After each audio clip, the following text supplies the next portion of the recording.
Welcome to the Vault Podcast, classic music reviews, presented by IV Creative.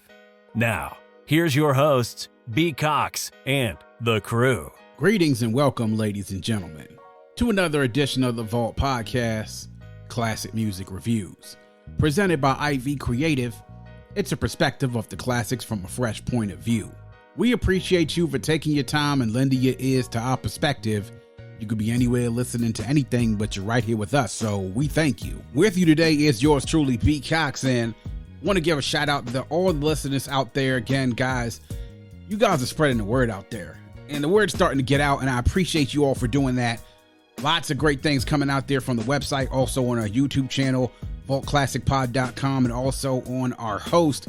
The numbers have been amazing these past couple of weeks, guys. Thank you for continuing to support the show, for sharing it with your family and friends and fellow hip-hop fans and music fans alike. Guys, we really appreciate all the love that you've given us over this last year. We are about to hit a milestone as we head into 2023, and we got a great couple of weeks heading up to close out the year, so make sure y'all stay tuned into the vault to see what we got cooked up for y'all. And when I'm telling y'all that 2023 is going to hit, it's definitely going to hit, man, as we head into covering the years of 93, 98, and 2003. But we're not finished quite yet with this year. We're going to make sure we close it out on a big note. So make sure y'all are tuned in and continue to support the show. Once again, thank y'all for everything that you do. We do it here all for you.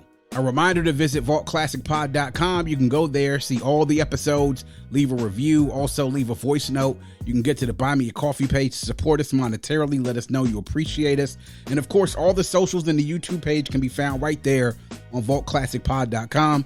Make sure you're following on the socials, of course, subscribe on YouTube, and also subscribe to your podcast listening platform of your choice. As we always like to say here on The Vault, our motto is hashtag open the vault. Hashtag nothing but the classics, or MBTC. And we're going to go back 20 years ago to December 13th, 2002, in the sixth studio album by none other than Nas, Godson, recorded between 2001 and 2002, with a runtime of 57 minutes and 6 seconds on Ill Will and Columbia Records. The producers on this, many. The Alchemist, Eminem, Ron Browse, a big contributor on this, Salaam Remi, the late great Chucky Thompson, Alicia Keys, as well as Agile. The singles from Godson: the first, Made You Look, released September 10th, 2002. The second, I Can, released February 2003. And Get Down, released July 2003. Godson coming on the heels of a couple of Nas albums that capped off a pretty productive 12-month period for Nas. You remember in December 2001, he released his fifth album, Stillmatic, which of course was commercially and critically acclaimed. Then in September of 2002, in this year, he released a compilation of tracks that were unreleased from the 90s and previous tracks that were believed to be a part of a few other recordings not related to albums, but mostly those who were, by most accounts, supposed to be a part of the famous I Am, the autobiography double disc that never got released due to bootlegging back in 1998 and 1999. And that was released to critical acclaim. Some consider it some of Nas's best work, even though it is a compilation of unreleased songs that now hit the market. And then Godson comes out in December. Just to recap where we were at this time, Nas is fresh off of really this back and forth between him and Jay-Z in the latter part of 2001, where there was the Stillmatic freestyle, or H to the M.O., where he dissed Jay-Z. Then Jay came back and dissed Nas on Takeover, which was on the Blueprint, which Nas then responded with Ether. Well, at this point, when we're heading into Godson, also released in the fall of 2002, was the Blueprint 2 with Jay-Z. Now, Super Ugly follows up Ether, which of course didn't make much of a dent as far as what had happened after Ether. But into Blueprint 2, Jay-Z dissed Nas again on the Blueprint 2 song. And he really hit back hard at Nas in reaction to Ether. As a matter of fact, there are a lot of people who will say, instead of doing Super Ugly, he should have held that and then responded just summarily with that Blueprint 2 track. Then Nas had a release and something to answer that. And after that, there was no other responses after that song was released on Godson, which was, of course, Last Real Nigga Alive, which we'll get to in just a second, because there's a story behind this. And I think that there's a compelling argument to be made that the two songs that finished out this beef was The Blueprint 2, and then The Last Real Nigga Alive actually should be as highly regarded as Takeover and Etherword. And I think there's an argument to be made about that. A lot had happened to Nas after Stillmatic and heading into 2002. We all know now at this time that Nas's mother, Ann Jones, was sick. She was sick with cancer and was in the last stages of her life as he was getting ready to release Stillmatic. And as he was getting ready to release and start working on God's Son, she had passed away in April of 2002. This album is largely looked as one of Nas's most personal albums, really where he's very candid about the struggles that he's going through in his life, about the struggles that his mother dealt with, about his grief and dealing with her death, which was something very hard for him to deal with, him and also his brother Jungle as well. A lot of folks will point to how Nas is very candid on this, that you feel as far as his emotions through the lyrics that he spits, the themes that are present on the album. It makes it a very personal and also candid album, where Nas doesn't really necessarily get so candid on so many of his albums, where he's really great on just sort of rapping and also telling stories, which is his hallmark. But this was definitely personal. I would even say that if you look at Nas's whole catalog, this and probably Life is Good are probably his most personal albums in that catalog. And I could definitely understand why. So after dropping Stillmatic, he linked up with these producers, with God's Son, Salaam Remi and Alchemist, as well as Ron Browse, also being assisted by the likes of Chucky Thompson and also Alicia Keys.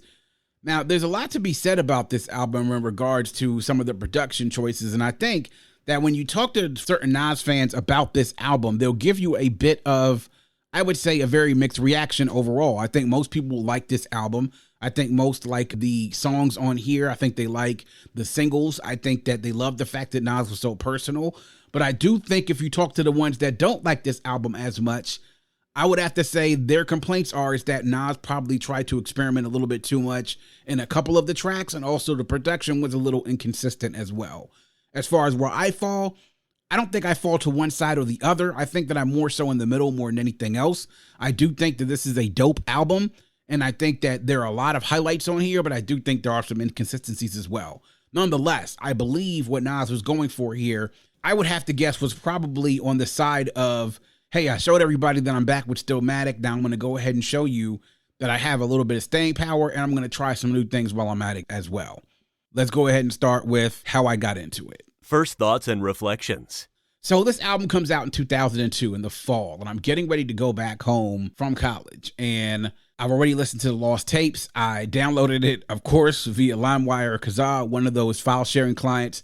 And I was blown away by hearing the Lost Tapes. Of course, having gotten a leak and listened to Blazer 50 and tracks like Papa Was a Player, I was really hyped to be able to hear that from Nas. But then we knew that he was coming out with another album because Made You Look dropped around the first month or so of that semester when I was in college at Morgan. And Made You Look was an absolutely incredible track. And that actually got played when we were at the clubs. And most people kind of scoff at that because it's like, Nas songs don't really get played at the club like that. Jay songs will definitely get played, but Nas songs really didn't get a lot of play. Made You Look got plays at party. So that really kind of got us hyped up for the album. When the album drops, I'm home for Christmas break and I'm hanging with my boys, and my boy has the album as it comes out and we're listening to it. And of course, the first track that comes on off the break is Get Down. And that James Brown sample with that guitar and then that drum break is just like, yes, I love it. I love the way this album is starting out. There's no intro or anything else like that. He gets right into it. So we go through the album and I'm listening to it. This became, during my Christmas break, an album that we blazed to frequently, riding around in Prince George's County. And it was an enjoyable listen. There were a lot of things that I listening to it. I kind of like, started to think like, hey, Nas is definitely in his bag right here. Definitely very personal. You could tell that he was trying to go through some things mentally in regards to the death of his mother. You heard that in songs, of course, like Warrior Song and of course the song Dance, which is, we'll get to that in just a second because I have a particular theory about that song and why I think most Nas fans are willing to excuse some of the things that they wouldn't excuse on other Nas albums, because I think a lot of folks can relate to that song, obviously. We all have, especially in hip-hop, man. The MCs will tend to act like they're hard, but everybody has a soft spot for mama. This was an album that, we enjoyed listening to, but there were some times when I listened to it that I was listening to certain tracks and I was like, I don't know. Like, I felt like Stillmatic, he had left it off in such a great place. Like to be able to go through and have an album with banger after banger after banger after banger for Nas to show everybody that he was back. I kind of felt like this was a great opportunity for him to be able to release a follow-up similar to what Stillmatic was, like a banger after banger after banger. And you didn't quite get that. Not to say that it was a bad thing, but I do think there were some things in here that I kind of left after a while, like, I don't really know why he did that or why he did this. Like there were a few songs even back then that I'm just kind of like, just like the way how they took Braveheart Party off of Stillmatic. They could have taken a couple of these joints off here and it would have been a better album. But nonetheless, I think I liked it. When the single started to drop about I Can grew a life onto its own. It's one of those songs now that 20 years afterwards, it's a song that Nas definitely has gotten his bag over sync licensing and people who have used it in commercials and in videos and in promotional pieces. So just part of his creativity, what Nas does. Definitely Nas was a student of Slick Rick among many other rappers from the 80s who were the lyrical greats. And this is, I think, his tribute to sort of Slick Rick and what he did in Hey Young World. But overall, I liked it. And I thought it was a decent enough follow-up to Stillmatic. It's kind of hard to follow up an album the quality of Stillmatic with the album that can sort of meet that same energy and also the vitriol that he had behind it in regards to his critics. But I think with this one, he was sort of at peace because it was the album that he wanted to make. Surprisingly enough, there are a lot of people out there that love this album. I mean, that absolutely love it. The critics, a lot of the critics felt very, very good about this album. We're talking about the likes of what they did on Metacritic, also on AllMusic, on Entertainment Weekly, the Los Angeles Times. Pitchfork gave this album an 8.6. Now, I don't want everybody to sit here and take what Pitchfork says as gospel, because I think we all have individually and also some collective groups within the fans of hip hop, whether it's on Twitter, Facebook, or out there in the internet community, sort of have certain ways that we feel about Pitchfork as the way that they rate albums. But this one, for them to give it an 8.6, okay. I will say this. The highs of these albums are absolutely great before I even get into highlights and lowlights. I just think that there are some things on here that kind of lead me to question in regards to what direction they were trying to go in, and they could have left this off. But overall, it was dope, and I really did like it. I think that when it comes to his personalization, as far as his feelings and emotions on this album after his mother passed away, is probably some of the things that we can admire about Nas the most. Because when his mother was sick and when she was dying, he was in a really bad place. And as we get into one of the songs on here, it sort of tells you in regards to why he was in that space. And we had all thought that Nas had fell off. And then when Jay dissed him, we thought he was done. And then he comes back and drops Ether. And then Stillmatic comes out. And then it's like he's back. If anything else, Nas's pen game on here is still elite, without a doubt. He does some of his best songwriting on here, and some of the bars on here in regards to the things he was going through, whether it was the beef with Jay or the battle for the King of New York, or also his mother dying. You see some of his best bar work on here, along with it being very personal. Highlights and lowlights. So my highlights, and to Godson, and just before I get into that, to talk about the production, Salaam Remi does quite a bit of work on here. He produces, I want to say, 5 songs on here. There's also production from Eminem, production by the Alchemist, who produced 3 songs on here as well, including the bonus track, which was Thug Mirror's Freestyle. There was also production by Chucky Thompson for the Hitman, may he rest in peace, on Dance, and Alicia Keys, who featured on Warrior Song. There's also a feature on here as well from the late, great Tupac Shakur, which was a posthumous verse on Thug's Mansion. But I'm going to get into my highlights on this. Obviously, my highlights just starting off the break with Get Down. Just that James Brown sample, that funky drummer drum break, which has been used so many times throughout hip hop, just hitting and kicking. The Get Up and Get Down by the Dramatics and Rock Creek Park by the Blackbirds. That's vocal sample with James Brown from The Boss. I mean, everything about it, you just love it. You get into then after that, when that first run of tracks with The Cross with Eminem. I'm not really a big fan of the beat, but the lyrics on there, and of course the chorus, I love the hook on there. And I think the messaging and what Nas talks about that. One of those things we talk about the bar work, and as far as the message he's giving on the songs, I definitely love the bar work and the message on The Cross. Made You Look, incredible track. You want to talk about some of the best Nas tracks ever. Made You Look is on that list. Not just because of the sound, but man, all 3 verses he definitely went on here. The song is catchy. The Bravehearts chant on it. The breakbeat on there from Apache. I mean, come on. This is hip hop. Definitely, to me, one of my favorite Salaam Remi beats when it comes to work that he's done with Nas. Then we get into Last Real Nigga Alive. This, I think, is actually my favorite song on here. And I'll tell you the reason why Last Real Nigga Alive is my favorite song on the album. This is the follow-up, kind of the follow-up to the Blueprint 2 track that was on the Blueprint 2 album by Jay-Z. And with Jay, I would even say came harder at Nas on that than he did probably on Takeover, because Takeover was one verse. This was Jay giving basically all of his vitriol to Nas. And when he gave him his most famous lines, is it Uchiwali or is it One Mic? Is it Black Girl Lost or Shorty Ask You for Ice? I mean, yeah, it's crazy. I mean, he definitely went at Nas on this one here. You definitely could see that the battle was starting to amp up. And it was like when you got into Last Real Nigga Alive, Nas didn't just come at Jay, just straight out. It was very, very different than Ether. What he did on Last Real Nigga Alive was paint the blueprint and give the story on how they got to the point where him and Jay were beefing, all the way back to the beginning when he started out being in the same space and in time frame where Biggie was big, where Wu-Tang was big, where Raekwon and Only Built for Cuban Links was big, to Big and Raekwon kind of beefing with each other after a while, to also him and Biggie having to beef over the line and the message about there could only be one king, and Biggie coming back on him for kicking the door, all that happening. Then all the stuff happened in his life with him and his baby mother, and supposedly his baby mother with Jay, and the shit that happened with them. Then with his mother getting sick, him taking time off to be able to sit to take care of her. And then Jay getting big in the aftermath of this. Then them end up beefing with each other, and he says he called it a sneak attack. And then he lays everything out almost perfectly, like the way he's like, all right, y'all want the story? Here's how the shit really went down. There is a line in an article that I read about this album, and this is a review by Focus Hip Hop. You're going to find the article in the show notes as well, where you talk about Last Real Nigga Alive and exactly why it's so dope. And the reason why we were talking about this compared to Ether, why this one probably hit even harder than Ether did in regards to making it plain as far as why Nas thought he was the best. And let me go ahead and read it to you. Ether was incredible, but it sucks that this track gets overshadowed. I honestly wasn't expecting to hear another JC diss for whatever reason. I'm glad I did though, because this is dope. I honestly can't decide which one I like better. Ether felt more vicious, since it was just an onslaught of aggressive insults. This track felt more like he was pointing out real reasons why he's better than Jay. It's like when you're super pissed and you can't speak as eloquently, you're still roasting the shit out of someone. That's what Ether was. This song is more like a relaxed a little bit. It took time to put together a calm, more substantial argument for why he's better than Jay. Ether was Nas calling Jay a piece of shit. Last Real Nigga Alive is Nas explaining why Jay is a piece of shit. That's, I can't state it any better myself.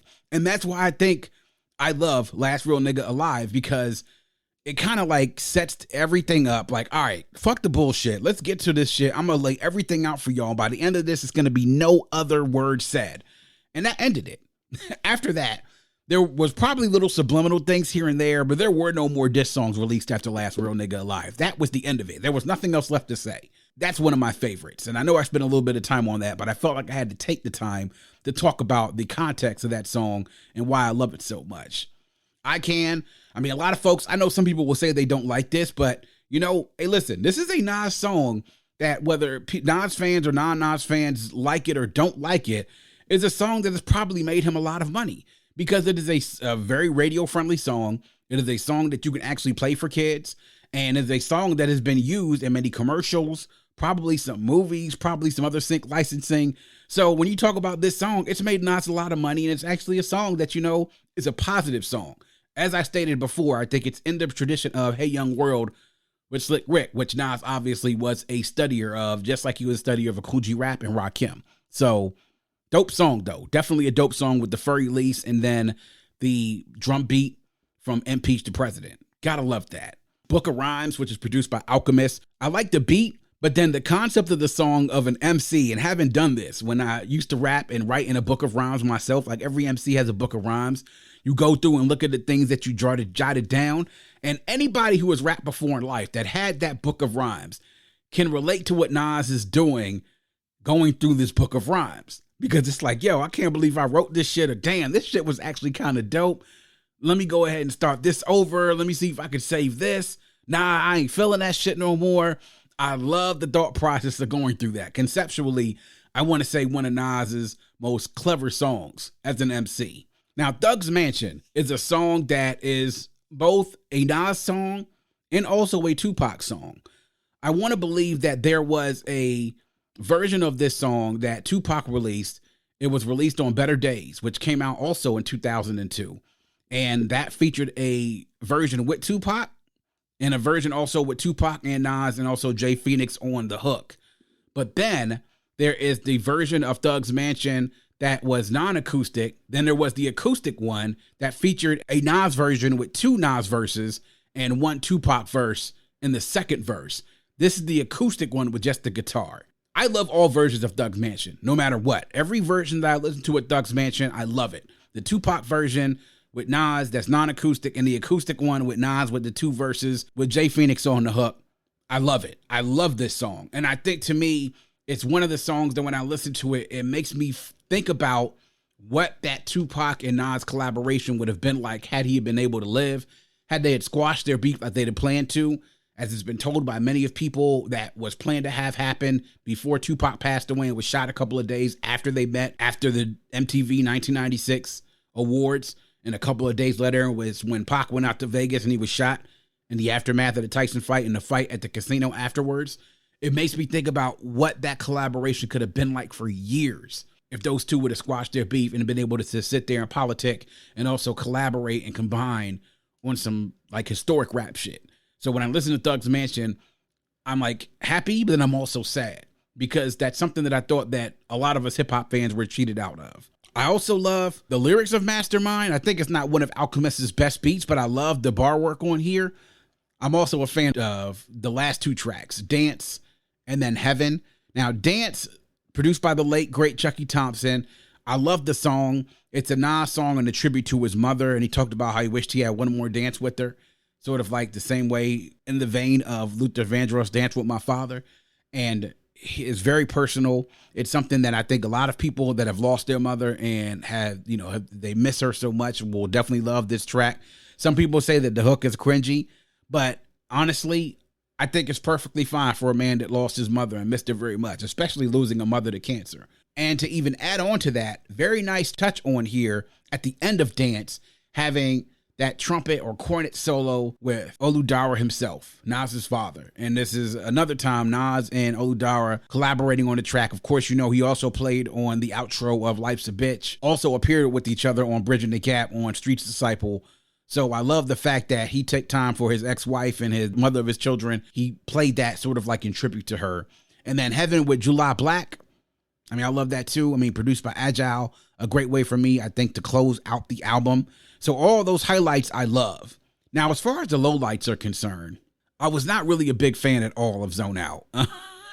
And don't get me wrong, I think Jungle is like one of Nas's best soldiers. I think when it comes to him being able to rely on his brother, it's cool. Now, I've heard a couple of Jungle lines and stuff out there where he's, he definitely puts himself out there. But Jungle and G Wiz, who were on here as a part of the Bravehearts, I wasn't feeling this track really that much.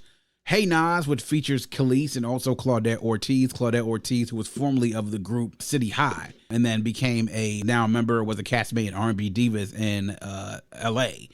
But this is a little bit too pop for my liking. I do think that, hey, there are some great lines in here, especially when he's talking about what he wants in a woman, but it's a little bit too pop for my taste. I'm not really a big fan either of Warrior Song. It's just, I don't know. I'm not, it's a little bit more if I guess like what you're hearing on with Hey Nas. I'm not really a huge fan of Warrior Song, though I like the content. This is another song that sort of is centered around his mother's death and the process around that. Revolutionary Warfare with Lake. I'm not really a huge fan of that either. It's not bad. But as far as what lowlight is concerned, like if I didn't hear this and it wasn't on the album, I wouldn't really cry. I think that it doesn't hurt the album as much as the other ones. But as far as the lowlights are concerned, Hey Nas, Zone Out, Warrior Song, those are probably my biggest lowlights on the album. Revolutionary Warfare, you can kind of throw that in there. Mastermind, I'm a little bit more forgiving of. But those 4 right there are kind of like my lowlights. And so when you get into that, that to me, I think brings down the album a little bit. And because of that, it's just like, well, did they really have to have these on here? Sort of similar to the way that I talked about Jay-Z's Volume 1 with In My Lifetime. That if you could take a few tracks off of there, you have a much better album, an essential or probably a classic album. I think you're sort of dealing with the same pot of goods here when it comes to Godson. There's a few tracks on here that I definitely would leave out. The highs on here, though, absolutely dope, like super dope. With the Get Downs and the Made You Looks and the I Cans, Doug's Mansions, Book of Rhymes. Love it. Absolutely love it. Notable quotables. So I mentioned it earlier. My notable quotable actually comes from Doug's Mansion. And I love all three of the verses on here. But this first verse by Nas is the one that I love. And whenever I hear it, though, those first few bars really kind of strike a chord with me because they're so poignant.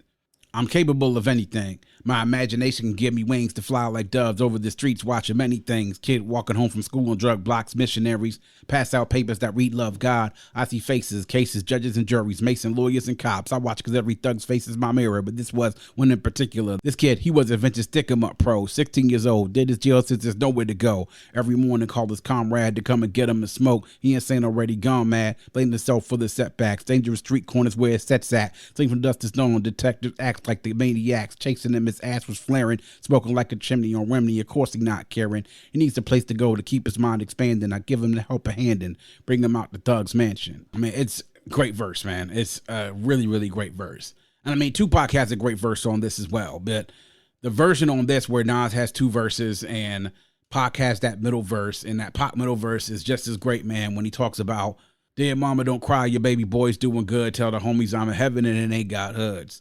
Seen the show with Marvin Gaye last night. It had me shook, drinking peppermint shots with Jackie Wilson and Sam Cooke. Man, I really just sit and think about what the collaboration between those two dudes would have been, man. It would have been absolutely epic. Had they Pac actually lived and had they been able to squash their beef. It would have been a really epic collaboration between the two of them, I really believe, in the future, had we been able to see it. Final verdict. So my final verdict of Godson, I really wanted to. If you would have asked me 20 years ago, I probably would have said that this is definitely essential album on the borderline of classic album. But after 20 years or so and listening to it most recently, getting ready for this review, I don't think that it's a classic album. I don't even think it's an essential album like some others in Nas's catalog. I do think, though, it's a dope album. And that's where I think it tops out at. It's a very dope album that could have been an essential album had a few of those tracks not been on there that were a bit of lowlights to me. But what I do have to give Nas credit for is definitely being personal on this, for lyrically providing some of his best work, for being very versatile in a lot of the tracks that he did. And I also got to give him credit for having a staying power and making sure that he existed and continued to put out good work, making sure that he was relevant, staying into the rest of the part of that decade, which he would release a couple of albums after this, where if you talk to some Nas fans, they'll say aren't as highly regarded as some of his works. But like the way that Nas is, his career is sort of cyclical. He'll have these times where he's on top. People will say that he has periods where he falls off. Then he comes back and releases work, and then all of a sudden lets you know he's still there. But this Nas Godson, definitely a very dope album. Not necessarily classic worthy, but that's okay though. I think having a very dope album of this caliber is not a bad thing to have. So Nas's Godson, once again, 20 years old this week. Make sure y'all go check out the version online on streaming or get yourself a copy. And let's go ahead and talk about the album. Let us know what you think about Nas's Godson. Hit us up. What do you remember from it? What are your memories? What are some of your favorite tracks? Some of the favorite production on here?